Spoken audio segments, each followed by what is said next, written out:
Mapping activities reach all persons with disabilities and ensure that no one is left behind. Robbie Omondi, K24.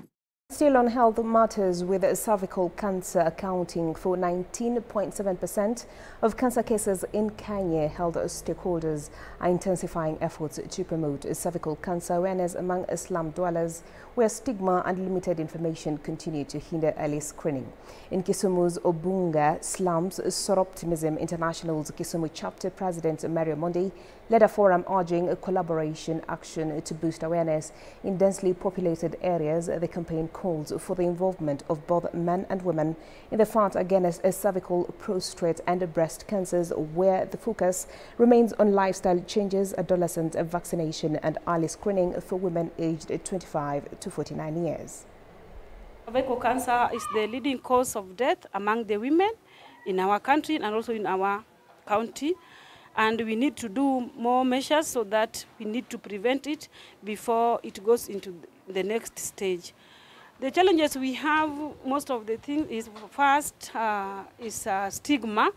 This is because when someone is diagnosed with cervical cancer, she thinks that is the end of life, and she becomes stigmatized and not seek treatment. We've had issues with cervical cancer. We've also realized that most of our communities come to the hospital when it's very late. So that's why we want to create awareness so that they know what cancer is, how it's brought about, the risk factors, so that they prevent it early enough. And within our facilities, we realize there are quite a number of people who are suffering from cancer, more especially cervical cancer. And we know most of our women, when they are sick, then of course the household and the family is left alone. They are the really caregivers in the households. And Lurambe Member of Parliament Bishop Titus Kamala has issued a stern warning to education officials in the county, accusing them of harassing school principals. Kamala spoke after a consultative meeting with secondary school heads from the constituency, where she highlighted increased reports of officials making unrealistic demands on principals in exchange for protection. The MP said they will not tolerate any form of intimidation against school leaders and urged officials to uphold integrity and support schools rather than exploiting them. Huge failure on the part of the Ministry of Education. These principals are struggling. They are really struggling because the capitation has been sliced into half. No reasons given and no alternatives given. Because government has projections. We have to project our budget. We have to say we have to see the foreseeables and the unforeseeables as a government.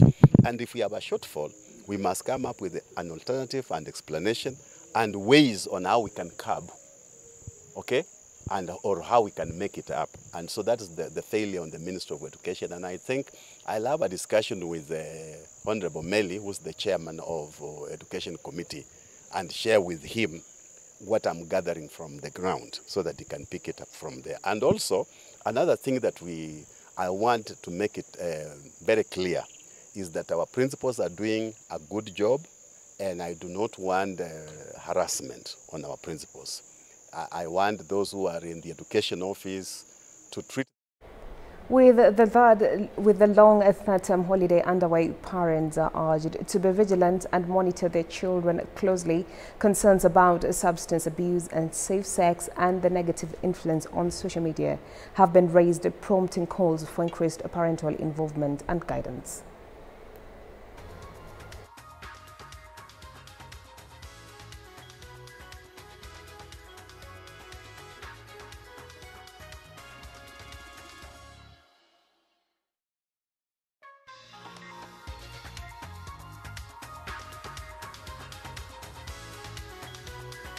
Our students while in school, we have